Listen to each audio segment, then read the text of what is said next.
Hello there, Reject Nation. I'm Greg Alba. And I'm John Humphrey. We're gonna talk about a movie today called BumbleBee, yo. BumbleBee is a film that you already know what it's about. It takes place in the 80s. It's a prequel to the Transformers movies. You guys already know that, okay?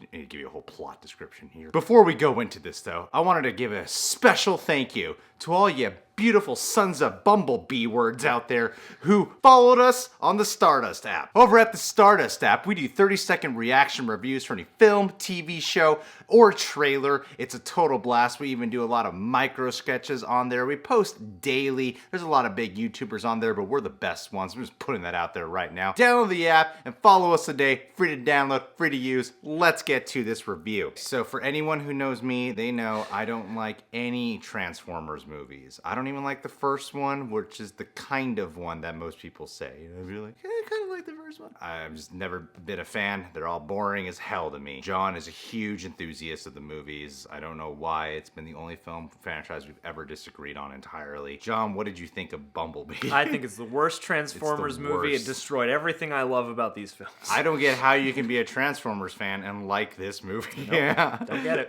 This film's delightful. Yeah. It's amazing. I really enjoyed it, man. I had a great time when I was watching it. It's not only great because of the fact that it's so much better than the other films that came before it. It's genuinely a great film. Like, a big discussion I kept having with everyone outside of theaters, like, I know I like it a lot, but do I love it only because of the fact that it's better? No, like, if I hadn't seen the other Transformers films, I would like it just as much. Oh yeah, totally. I mean, I think this film stands on its own 100%. Like, whether or not you feel any type of way about the other Transformers films, this film is delightful on its own. And while I'm not perhaps as enthusiastic about it as you are, I still really liked it a lot. And it definitely surprised me in a lot of very pleasant ways. I've only seen 4 episodes of the Transformers cartoon. And in the trailers, they show footage that there's going to be some sequences that you see on Cybertron. And when you have those moments, it's not most of the film, when you have those, it's like straight out of the cartoon. It's so cool. And it's so satisfying, man. Yeah. It's really satisfying. But as the actual plot goes on, as the actual journey continues, you know, with Haley Steinfeld being this girl who all she really wants is an automobile for herself, and then she gets this bug. It ends up being Bumblebee. And you get this, like, Transformers meets Iron Giant kind of film. It really exceeds in that department, because what really astounded me is how character-driven this film managed to be. It has kind of an interesting structure, because in the first half of the movie, let's check in with Bumblebee and Haley Steinfeld and have their little cute journey progressing. And then let's cut to the military. Let's cut to, there's a big action stakes that are coming soon. Cut to the Decepticons and what their plans are going to be as they pursue Bumblebee. But then in the second half of Act 2, you kind of ignore all that. And you're really just hanging out with Bumblebee and Haley Steinfeld. Yeah. And they're great together. I don't know what Haley Steinfeld was exactly playing off of when she had to do this movie, but she gives an astounding performance. She carries this film. She's great. I fell in love with her in this movie. Yeah, she's definitely really good, and she's able to elevate some of the lesser dialogue even towards the beginning of the film and stuff like that, because, her character, a big part of it is that she is grieving for her father, and that's a big element to the movie as well that makes it very personal, and that she plays really well, very lived in. It's the first Transformers movie where I really care about not anything. Anything. Bumblebee is a real character in this movie. Without spoiling too much, I was told beforehand Bumblebee has a voice, and you see how he loses his voice. I was told that.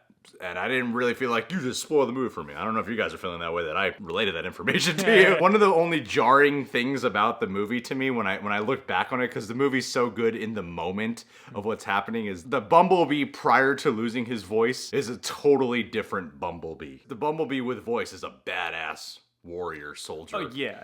And then when he loses his voice, it's the cute child Bumblebee that you see in the trailers, and that is kind of portrayed in the Transformers movies. Oh, yeah. Well, I mean, and a big part of that is, like, when he loses his voice, he also loses his memory, and so half the movie is about him kind of being Jason Bourne almost in a very... Bumblebee identity. Yeah, exactly. In a very cuddly kind of way, as he sort of learns about his surroundings fresh, and then has to kind of figure out what he's doing on Earth in the first place and why these Decepticons are here. He's kind of a nervous animal about it. Yeah, he does have that skittish, almost like dog or cat-like quality where he's like adorable, but also really huge and capable of destruction. I know a lot of people already love Bumblebee, and that's why they got this Bumblebee spinoff. But in this movie was the time I'm like, okay, I'm on the Bumblebee hype train now. Yeah, well, and that was the thing that they touched on in the little making of featurette, is how much they wanted to make it so that Bumblebee could emote, and they said something very specific about the eyes, removing all like the different cogs and gears and things that get in the way of emotion. They also gave him these little ear things too. Yeah. And those really help to make his body language and his emotions stand out. True. And I'll still say that even though this is much more of a character piece and a more of like a kind of a family film, because you really get to spend time with Haley Steinfeld's family as well, and they're more than just background characters. Like, they actually get to be characters that do stuff in the movie. Well, yeah, because it's also trying to be a Steven Spielberg, John Hughes movie at the same time as it's being a Transformers movie. And I think it succeeds at that. I would say for the most part it does. I do. There were times when I personally, for my own taste, felt it to be a bit intrusive, because I was just like, no, I get it. It's the 80s. You don't need to play another song right away. I understand. But they do a very good job of making it feel authentically like you're John, in the I 80s. like to be reminded of the era as much as possible. I love the 80s. I get it. I was born right after then. Everyone's watching Alf. I understand. Yeah. Everybody talks like they're in an 80s movie. I understand. Well, I mean, speaking of which, I laughed a lot in this movie. I did too. I laughed a lot. Not in like weird Michael Bay humor laughing. There's some intentional comedy in here that really gets you going. From Bumblebee and Haley Steinfeld. John Cena in this movie is the main military guy you focus on. What's weird is when he was doing serious parts in this movie, it seemed laughable. But when he was doing the scenes where he's supposed to be funny, he's brilliant. He had the biggest, and it's an intentional laugh. Yeah. Like, everyone knows, talking about. if you've seen the movie, you'll know what joke I'm talking about. It's something that we're all thinking, and it actually helps the movie, the joke itself. And I think the only real cheesy element that I felt could have been written better was the military people overall. They were really written in like the most cliche military aspect that felt like so out of a cartoon. It was kind of distracting to me, especially since like the other Transformers films were so military heavy.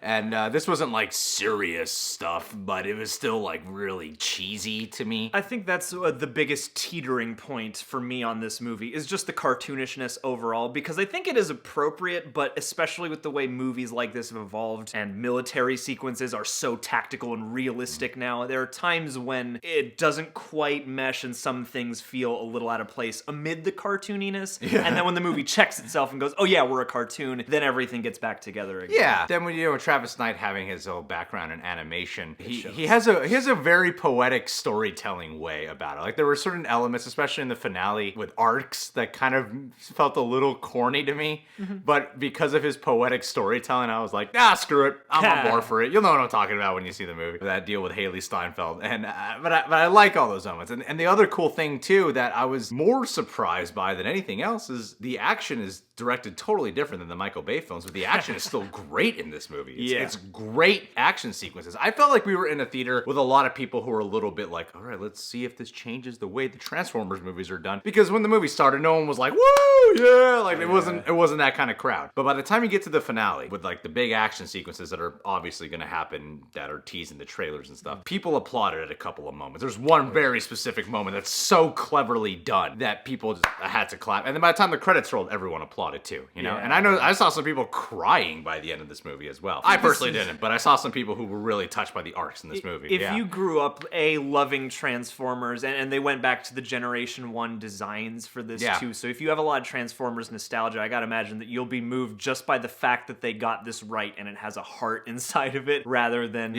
this sort of cynical and, sweaty Michael Bay take on it. And the emotional story at the core of the movie, while I thought it started out kind of thin, really develops over the course to where by the end you're very affected by it. Man, when you get to the finale fights, it's not like the other Transformers movies where you're like, when's this gonna end? And who is who?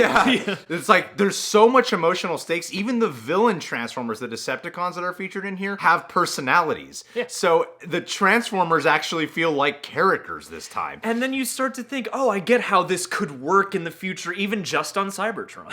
I was very enthusiastic over the fact that the Transformers actually felt like characters and not weird CGI-looking things that have some dialogue here or there. I didn't get a headache every time a new one showed up. Like, am I gonna have to try and keep track of who you are? Like, no, they had distinct personalities. They had personalities. Yeah, it did. And so by the time you get to the finale fight, you're really invested in the fight. It's not just, oh my god, when's the CGI gonna end? You're actually invested in the emotional stakes of what's going on. I felt like they course corrected the shit out of the Transformers franchise, and they brought us a great movie that has a lot of heart that I feel like families can really go and enjoy this movie. Like, this is a family film that also has the cool, awesome elements that you'd want. Every element of this movie gets some kind of overhaul, whether it's a physical overhaul or a thematic overhaul, and it seems like a very nice way to proceed for the Transformers films that could build some goodwill. Yeah, it's smart in the way it's done because I think the marketing has pitched this as a prequel. I guess you can if you need to, but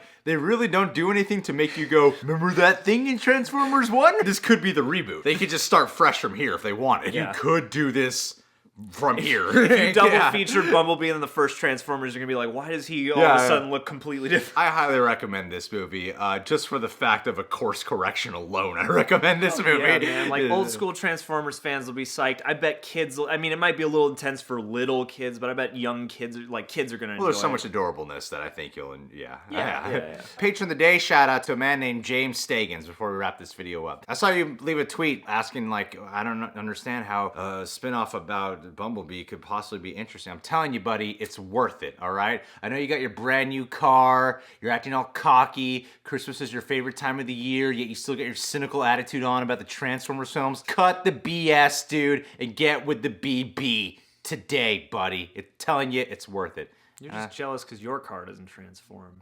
That's what this is really about. John was waiting. He was waiting. Wait for Greg to insert my joke about James Stagans' car.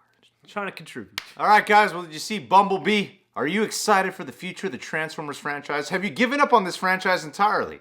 Comment below and comment. Subscribe to the Reject Nation. Click that notification bell. Check us out on the Stardust app, people. Free to download, free to use. Do it today.